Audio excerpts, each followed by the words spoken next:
रसूल करीम अम्मा बाद फ़ाउज़ बिल्लाहि मिनश शैतानिर रजीम बिस्मिल्लाहिर रहमानिर रहीम अल्लाहुम्मा सल्लि अला मुहम्मदिन नबिय्यिल उम्मी व अला आलिहि व सल्लिम तस्लीमा रब्बी शरह ली सदरी व यस्सिर ली अमरी वहलुल उक़दतम मिन लिसानी यफ़क़हू क़ौली।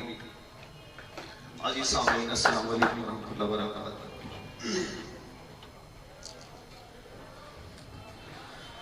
अल्हम्दुलिल्लाह, आज एक तो मैं सबसे पहले अपने तमाम अहबाब वाईसीडीओ के मेंबर्स और डोनर्स जो तशरीफ लाए हैं, आज बहुत मुश्किल टाइम है और इतनी मसरूफियत का दौर है कि किसी को एक दूसरे की तरफ मोहब्बत से देखने की फुर्सत भी नहीं है। और आज इस वक्त में माशाअल्लाह सारे हमारे दोस्त अहबाब जिनसे मेरी फोन पे बात हुई और मैंने उनसे रिक्वेस्ट की और जिनसे नहीं बात हुई उनको पैगाम चला गया, और वो सब के सब जो है वो आज इस महफिल में तशरीफ ले आए। और ये महफिल और ये प्रोग्राम सिर्फ और सिर्फ महज अल्लाह को राजी करने के लिए हम यहाँ पे इकट्ठे हुए। और अल्लाह को क्यों राजी करने के लिए इकट्ठे हुए? क्योंकि अल्लाह जो है वो अपने बंदों से मोहब्बत करते हैं और हम अल्लाह के बंदों से मोहब्बत करके अल्लाह को राजी करना चाहते हैं। माशाअल्लाह हॉस्पिटल बन गए, बहुत सारी फैसिलिटी शुरू हो गई, वाटर फिल्ट्रेशन प्लांट्स लग गए, बेवा खवातीन के घरों में राशन जाना शुरू हो गया। अब एक काम क्या हम चाहते थे कि लोगों को खाना खिलाएं, ये बहुत मुश्किल काम था। ईशा की नमाज जो है प्रोग्राम के बाद वाईसीडीओ मस्जिद में होगी, अगर लेट हो जाएंगे तो इंशाल्लाह बाजमात पढ़ सकेंगे। तो एक मुश्किल काम था। इस काम को सोचते हुए और कदम लेते हुए जरा मुश्किल महसूस होती थी, क्योंकि इसकी मैनेजमेंट और इसके म्यार और चीजों को मैनेज करना मुझे बहुत मुश्किल लगता था। लेकिन गुज़िश्ता प्रोग्राम में यहां पर बातचीत हुई, तला साहब जो है इन्होंने ख्वाहिश जाहिर की कि ये प्रोग्राम शुरू होना चाहिए और इन्होंने ऑफर कराई कि मैं अपना कंधा इसके लिए हाजिर करता हूं कि मेरे ऊपर वजन डालें। जब इन्होंने बात की तो उसके साथ राना मंशा साहब ने कंधा मिला दिया। उन्होंने कहा मेरा कंधा भी हाजिर है, आप कदम बढ़ाएं। और जब ये बात हो गई फिर डिस्कशन होती रही कि कैसे होगा, फी बंदा कितना डेफिसिट होगा, कम से कम 2000 बंदों का तो शुरू करना चाहिए। और 2000 बंदों का शुरू करेंगे तो फी बंदा 20 रुपए से 30 रुपए डेफिसिट होगा। 30 रुपए में हमने खाना देना है और 20 से 30 रुपए डेफिसिट होगा तो 12 से 15 लाख रुपए महीना होगा। तो जब बात चली तो माशाअल्लाह किसी ने कहा, जैसे यहां बैठे हैं मियां सरफराज साहब, उन्होंने कहा जी बिस्मिल्लाह पढ़े, 10,000 अपना बोरी जो है वो इतनी बोरियां मैं भेजता हूं चावल की। यहां बहुत सारे दोस्त बैठे हैं, जैसे राशिद साहब बैठे हैं, इन्होंने विजिट किया, इन्होंने कहा जी 10,000 महीना मैं देता हूं। हमारे दोस्त ओमान साहब बैठे हैं, इनका माशाअल्लाह हमारे पास फंड आता था, गालबन आता था 50,000, 50,000 आता था। तो इन्होंने कहा कि मैं अपना फंड जो है 50,000 से 1 लाख रुपए करता हूं। मैंने कहा कि आप 1 लाख में से ऐसा करें कि थोड़े से पैसे किचन के लिए भी मुख्तस कर दें। उन्होंने कहा नहीं, फिर ऐसा है कि 1,25,000 कर ले, 50,000 किचन मंथली कर ले, बाकी जो है वाईसीडी को चले जाए। अब मामला क्या है कि जब सिर्फ महज अल्लाह को राजी करना हो और उसके पीछे ना आपकी ये ख्वाहिश हो कि आपका नाम लिया जाए, ना आपकी ये ख्वाहिश हो कि आपके नारे लगे, ना आपकी ये ख्वाहिश हो कि आपने से कोई फायदा उठाना है,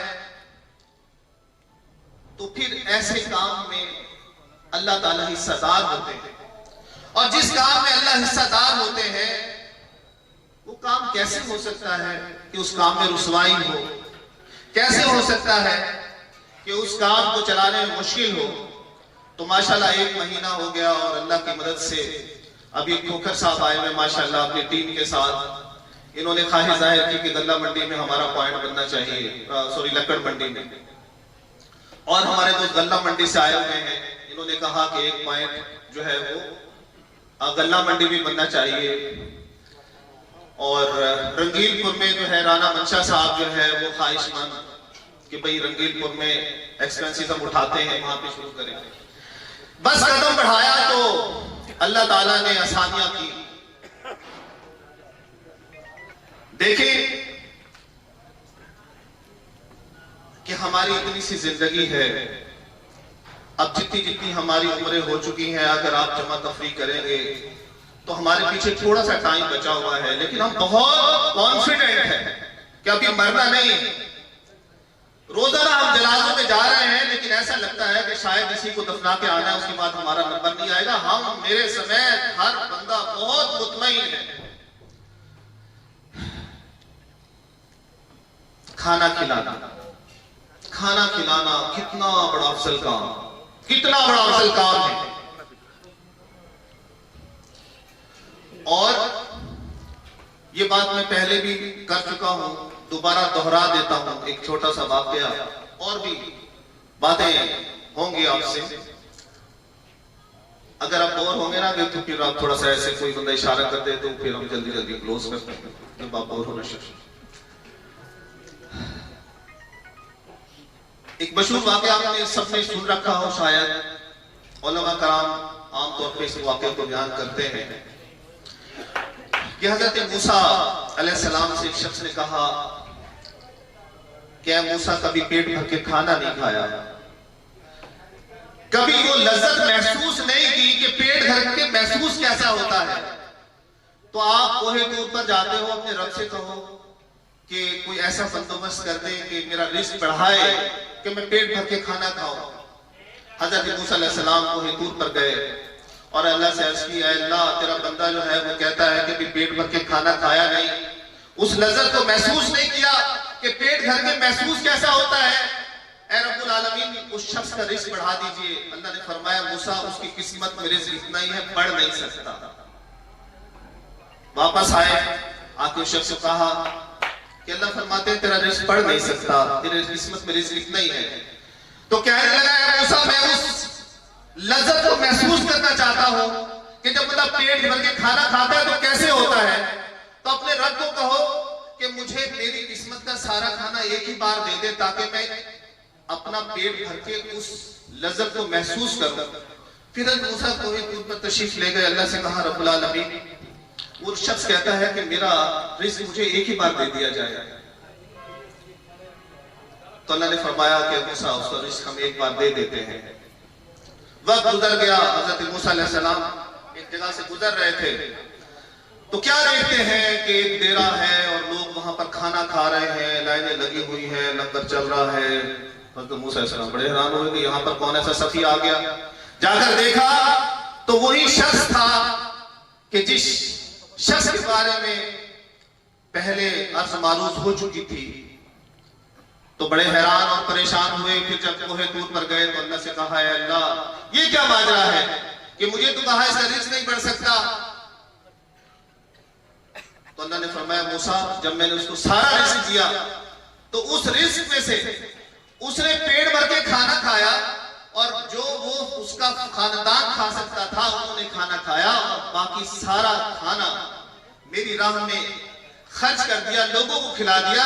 ऐ मूसा मेरा वादा है कि जो कोई शख्स मेरी राह में खर्च करता है मैं उसको 100 गुना देता हूं। तो मैं अपनी वादा से कैसे खिलाफवर्जी करता। आपको याद होगा, थोड़ा सा पीछे जाए तो एक कमाने वाला होता था घर में और 10 बंदे खाने वाले होते थे या 20 बंदे खाने वाले होते थे, और इतनी बरकत होती थी कि सब लोग जो है वो पेट भर के खाना खाते थे, एक कमाने वाला होता था। अब ये जो खाना खिलाने का मामला है ये इतना अफजल और अल्लाह को इतना पसंद है कि इसमें कोई शक वाली बात नहीं कि जो बंदा अल्लाह के बंदों को खिलाता है अल्लाह उसको मल्टीप्लाई करके नहीं देता, इसमें कोई दूसरी बात है। उसकी वजह क्या है? आप तजर्बे से देखें कि अगर आप पीछे जाएं तो आप तक कमाने वाला एक शख्स होता था, खाने वाले इतने सारे लोग होते थे, लेकिन उसमें इतनी बरकत थी। लेकिन आज जैसे वक्त गुजरता गुजरता जा रहा है, अब एक खातून मेरे पास आती है और कहती है कि मुझे महीने का राशन जो है वो चाहिए। मैं उसके भाई का फोन नंबर लेता हूँ कि भाई तेरा भाई है? कहती मेरा भाई है। मैंने उसके भाई का नंबर लिया और उसके भाई से कहा, मैंने कहा भाई ये तुम्हारी बहन है, ये यहाँ पर जो है वो राशन के लिए आई है, तुम इसके भाई हो, तुम इसके बेहतरीन कफील हो, तुम्हारा हक बनता है कि तुम इसको महीने का राशन दो और इसकी केयर करो। कहने लगा भाई मेरे तो खुद 6 बच्चे हैं, मैं इसको कैसे दूं? अब क्या हुआ कि हम इस नफ्सा नफ्सी में आ गए कि हमने खाना खिलाना छोड़ दिया, हमने दूसरों को खाना खिलाना छोड़ दिया। हम सिर्फ चाहते हैं कि हमारा पेट भर जाए, हमारे बच्चों का पेट भर जाए। हजरत राबिया बसरी जो है उनके हवाले से, उनके घर मेहमान आ गए, उनकी खादमा आई तो उन्होंने कहा इनको खाना खिलाओ, इनको खाना खिलाओ। उनका खाना तो है ही नहीं, घर में तो एक रोटी है। फरमाया कि अच्छा एक रोटी है, इस रोटी को सदका कर। अल्लाह पे कितना तवक्कल। अल्लाह ने कहा है ना कि तुम मेरे रास्ते में, यानी इतना तवक्कल कि एक रोटी घर में है उसी को सदका कर दो, और वो सदका हो गई। और फिर इंतजार में बैठ गई, सदका करने के बाद इंतजार में बैठ गई कि वो रब जो है जिसके रास्ते में एक रोटी खर्च की है और मेहमान भूखे हैं, अब खाना कहां से आ गया? दरवाजा बज गया, दरवाजा बज गया और खाना देने वाला आ गया और बताया कि फला शख्स ने आपके लिए खाना भेजा है। कितना खाना है? इतना खाना है। जब तरतीब लगी तो पता लग गया कि मेरे रब ने मेरा खाना भेज दिया। खाना खिलाने की अल्लाह रब्बुल इज्जत ने इतनी फजीलत बताई है, इतनी फजीलत बताई है। आप कुरान को पढ़ते जाएं, खोलते जाएं, लेकिन मसला यह है कि कुरान में अल्लाह फरमाते हैं, ये कुरान की आयत का तर्जुमा है कि खाना खिलाना तुम्हें कठिन घाटी महसूस होती है। जब तुम खाना खिलाते हो तो तुम्हें ऐसा महसूस होता है कि जैसे तुम ऊंचे पहाड़ पर चढ़ने लगे हो। और जो अल्लाह के बंदे हैं जब वो खाना खिलाते हैं तो उनका दिल खुश हो जाता है।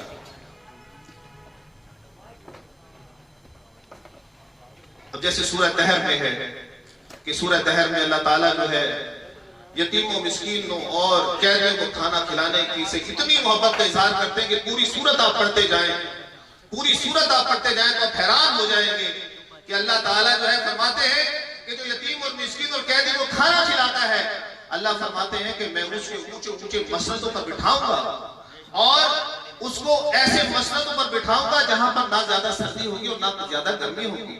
अल्लाह फरमाते हैं जो यतीमों और मिस्कीनों और कैदियों को खाना खिलाता है, अल्लाह फरमाते हैं मैं उसको रेशमी लिबास पहनाऊंगा।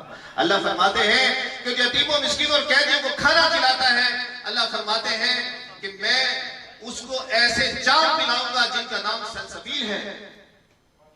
आपको अंदाजा नहीं कि खाना खिलाने की अल्लाह के यहां कितनी बड़ी फजीलत है। एक हदीस कुदसी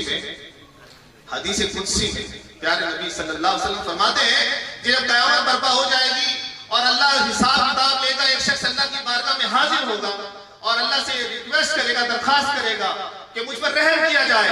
अल्लाह फरमाएंगे तुझ पर रहम करूं, मैं तुझ पर रहम करूं, मैं तेरे पास भूखा आया था, मैं तेरे पास भूखा आया था, तूने मुझे खाना नहीं खिलाया। वो शख्स कहेगा या रब्बुल आलमीन आप कैसे भूखे हो सकते हो, आप तो राज़िक हो, आप तो रिज़्क़ देते हो। तो वो शख्स कहेगा, जब ये शख्स बात करेगा, अल्लाह फरमाएंगे ऐ शख्स जब मेरा एक फला बंदा तेरे दरवाजे पर भूखा आया और तूने उसको खाना नहीं दिया, अगर तू उसको खाना देता तो गोया तो मुझे ही खिलाता। ये मैं आपको मुस्तनद बुखारी शरीफ की हदीस बता रहा हूं। फिर एक शख्स आएगा, वो रहम की अपील करेगा, अल्लाह फरमाएंगे रहम मांगता है, रहम मांगता है, मैं तेरे पर प्यासा आया था, मुझे प्यास लगी थी और मैंने तुझसे पानी मांगा था। वो शख्स ही बात करेगा, या रब्बुल आलमीन आप प्यासे कैसे हो सकते हैं, आप तो सारी कायनात को रिज़्क़ देने वाले हैं।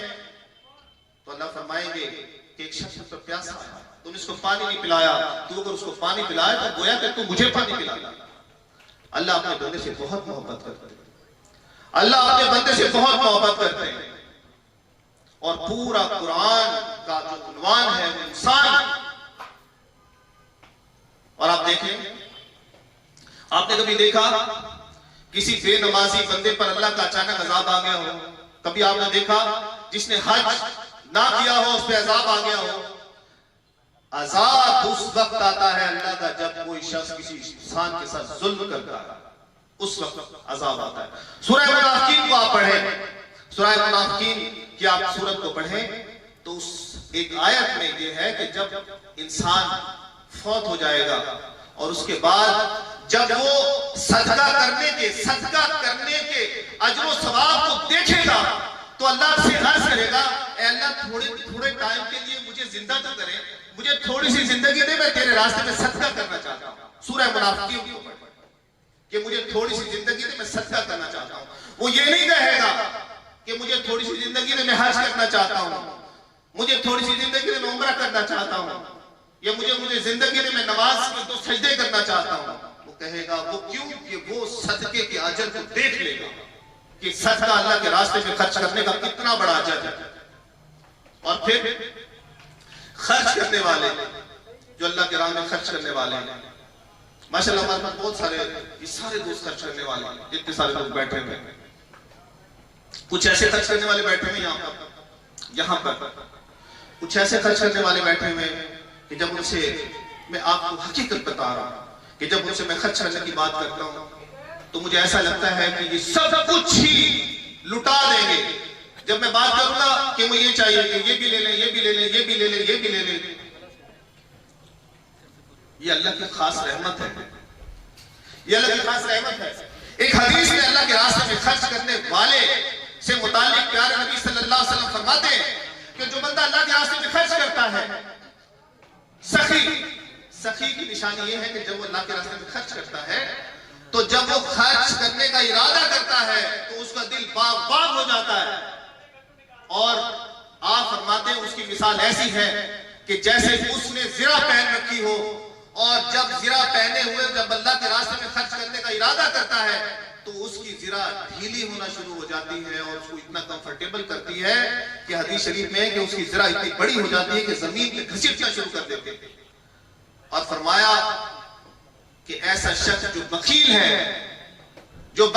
अल्लाह ने उसको रिज़्क़ दिया और जब वो खर्च करने का इरादा करता है तो प्यारे नबी फरमाते हैं उसकी मिसाल ऐसी है कि जैसे उस एक शख्स ने ज़िरा पहन रखी हो, वो जैसे खर्च करने का इरादा करता है वो ज़िरा तंग होना शुरू हो जाती है और वो ऐसा महसूस करता है कि घुटन महसूस होती है। ये सब प्यारे नबी सल्लल्लाहु अलैहि वसल्लम के फरमान है जो मैं आपकी खिदमत में पेश कर रहा हूं। तो खर्च करना, टाइम देना, आज के इस वक्त में जब आपके बच्चे आपका इंतजार कर रहे हैं, अब यहाँ ये जो आपको नजर आ रही है ना शील्डें, और आज जो आपको इतने बड़े बड़े हॉस्पिटल नजर आ रहे हैं, ये ऐसे नहीं है, इनके पीछे बहुत जद्दोजहद है। यहाँ हमारे मेंबर बैठे हुए, या जो इसमें कुछ शील्डें ऐसी पड़ी हुई हैं कि ईद के दिन, ईद उल अजहा के दिन जब सब लोग ईद मनाना चाहते हैं अपने बच्चों के साथ, हमारे YCU के मेंबर्स उस दिन ईद की कुर्बानी देते हैं। उस दिन कपड़े नहीं पहनते, उनके कपड़े खून में लथपथ होते हैं और वो जगह जगह दरवाजे बजाते हैं और कहते हैं खाल चाहिए, खाल चाहिए। और खाल जब लेने जाते हैं तो आगे कहता है तेरे कम तो लगे हुए भाई।